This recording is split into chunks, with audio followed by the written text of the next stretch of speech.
Hello, dear friends. Good morning, good afternoon, good evening. It is news time again from this very good channel. Welcome back. How are you all doing? Hope you are good. I pray that God will be with you in your endeavors. Today we have another update for you, and I want you to, after listening to it, you drop your opinion and suggestions you have so that Biafra will be free. And that's just it. Okay, let's go there. About creating an army. It was about building an entire defense structure. She talked about forming a liberation army, a navy, an air force, and even special squads. It's the kind of plan that sounds like it's straight out of a political thriller, but this is very real. The Biafra Chief of Staff, Ngozi Orabueze, has announced the recruitment of Biafrans into the Biafran security forces. Ngozi Orabueze made the announcement in her official X handle, formerly Twitter. The recruitment was jointly signed with Biafra Secretary of Defense. According to Ngozi Orabueze, the recruitment is into Biafra Defense Forces, Biafra Liberation Army, Biafra Navy, Biafra Air Force, and Special Squads. The statement read, "The United States of Biafra under Prime Minister Simon Ekpa, represented by the Chief of Staff, Deputy Prime Minister and Defense Minister, is hereby calling on all eligible Biafra citizens to join the Biafra Defense Forces, Biafra Liberation Army, Biafra Navy, Biafra Air Force, and Special Squads." This recruitment is decentralized using state commanders, deputy commanders, state administrators, and special trainees.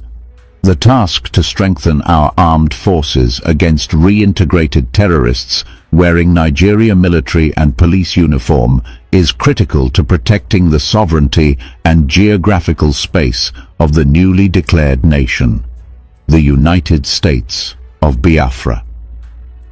Let me tell you a story about something that has been the talk of the town lately, and it is both intriguing and intense. It's about the Biafran movement in Nigeria, a group of people who have been fighting for their independence for years.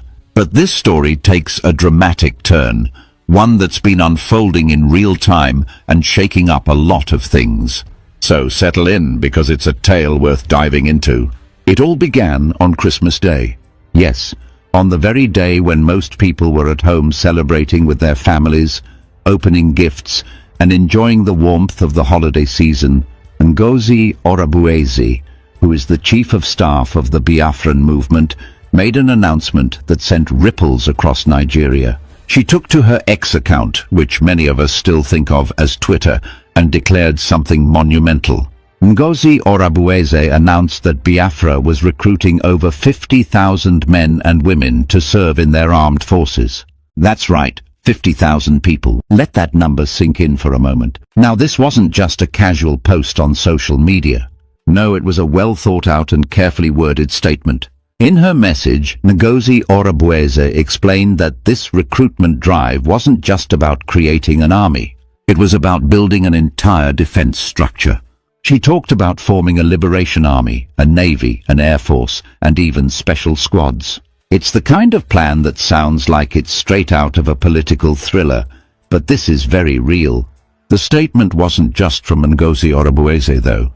It was co-signed by Solomon, the Secretary of Defense for Biafra. Together, they made it clear that this was a call to action for all eligible Biafran citizens. They emphasized the importance of strengthening their armed forces to defend what they call the newly declared United States of Biafra. Yes, you heard that right. They are calling it a nation now. What's interesting is that Ngozi Orabueze's statement pointed out a specific threat. She mentioned reintegrated terrorists who are allegedly disguised in Nigerian military and police uniforms. According to her, these individuals pose a danger to the Biafran people and their territory. She said this recruitment drive was not just about defense, it was about sovereignty. It's about protecting their land, their people, and their identity. But here's where things get even more complicated. The Biafran movement itself is not a united front. There are multiple factions within the movement, each with its own leaders and followers. Some people support Simon Ekpa, who calls himself the Prime Minister of the Biafran government in exile. Others align with different leaders, including Ngozi Orabueze. It's a tangled web of loyalties and agendas, and this new recruitment drive has brought some of those tensions to the surface. Now let's talk about the logistics of this recruitment drive. Recruiting 50,000 people is no small feat. It's not just about finding willing participants, it's about training them, equipping them, and organizing them into a cohesive force. Critics have been quick to point this out. They're asking questions like, where are the resources going to come from? And how are they going to manage such a large force? Some are even skeptical about whether this is a realistic goal or just a symbolic gesture. And then there's the Nigerian army. Reports suggest that over 12,000 soldiers have fled the southeast region of Nigeria in fear of escalating conflicts. Imagine that. The idea of a growing Biafran force has clearly struck a nerve, and it's causing a lot of uncertainty within the ranks of the Nigerian military. It's not hard to see why. If this recruitment drive succeeds, it could significantly shift the balance of power in the region. But let's not forget about the civilians, the everyday people who are just trying to live their lives amidst all this turmoil. For them, this isn't just a political or military issue, it's a matter of safety and survival. Many of them are tired of being caught in the middle of these conflicts, tired of living in fear, and tired of not knowing what the future holds. For the supporters of the Biafran movement, though, this recruitment drive represents hope. They see it as a step toward achieving their dream of independence. They believe they are fighting for a cause that is bigger than themselves, a cause rooted in the belief that Nigeria, as it stands, is a failed state. It's a sentiment that resonates with many Nigerians, even those who aren't part of the Biafran movement. The frustrations with corruption, poverty, and lack of opportunities are widespread, and they've left a lot of people yearning for change. But change is never easy, is it? It requires unity, strategy, and a clear vision. And that's where the Biafran movement faces its biggest challenge. The internal divisions within the movement could undermine everything they're trying to achieve. The question is, can they rise above these divisions and work together? Or will these cracks in their foundation prove too wide to bridge? As we watch this story unfold, it's clear that this isn't just about Biafra versus Nigeria. It's about identity. It's about sovereignty. And it's about the lengths people will go to for what they believe is right. It's a story of hope and heartbreak, of courage and controversy. And no matter where you stand on the issue, it's a story that's far from over. So, what do you think? Is this the beginning of a new chapter for Biafra? Or is it just another twist in a long and complicated history? Only time will tell, but one thing is certain. This is a story that has captured the attention of people far and wide. And it's one we'll be talking about for a long time to come. The news of the recruitment drive organized by the Biafra Chief of Staff, Ngozi Orabueze, spread like wildfire. It was a tale that sent shockwaves through the Nigerian army and beyond. To truly understand the gravity of this announcement, we need to journey through the layers of intrigue, historical tensions, and the sheer determination of the people involved. It all began when Ngozi Orabueze took to her official X handle, formerly known as Twitter, to make a bold proclamation. This wasn't just any announcement, it was a call to arms, a rallying cry for Biafrans across the region and beyond. The United States of Biafra, under Prime Minister Simon Ekpa, she began, is hereby calling on all eligible Biafran citizens to join the Biafra Defense Forces, Biafra Liberation Army, Biafra Navy, Biafra Air Force, and Special Squads. These words carried weight, not just because of their content, but because of what they represented, a renewed effort to consolidate Biafra's sovereignty. The recruitment drive, jointly signed by Ngozi Orabueze and the Secretary of Defense, Solomon Nwankwo, marked a significant escalation in the struggle for Biafran independence.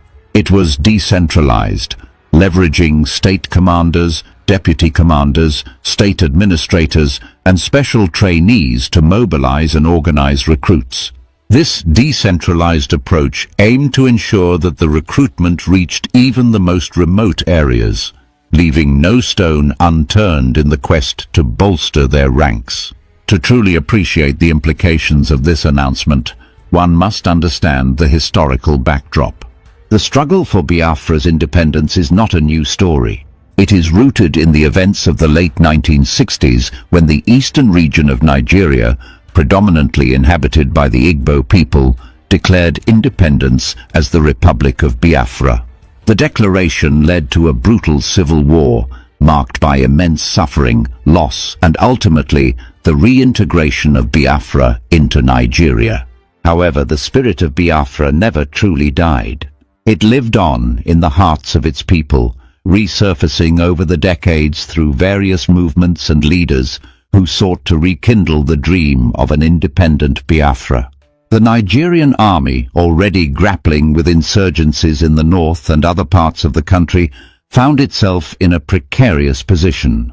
Reports began to surface of Nigerian soldiers fleeing the southeastern region, with some estimates suggesting that over 12,000 personnel had abandoned their posts. The exodus was attributed to the growing influence of Biafran forces and the fear of facing a rejuvenated and determined opponent. The recruitment drive also highlighted a deep divide within the Biafran movement itself. While Ngozi Orabueze and her allies pushed forward with their plans, other factions voiced their dissent. Accusations flew back and forth, with some claiming that the recruitment was a desperate attempt to gain control over the fragmented Biafran forces. This internal conflict mirrored the larger challenges facing the Biafran struggle, a lack of unity and coordination among its leaders and factions. As the news of the recruitment spread, it elicited mixed reactions from the public. For many Biafrans, it was a moment of hope, a sign that their dream of independence was alive and well.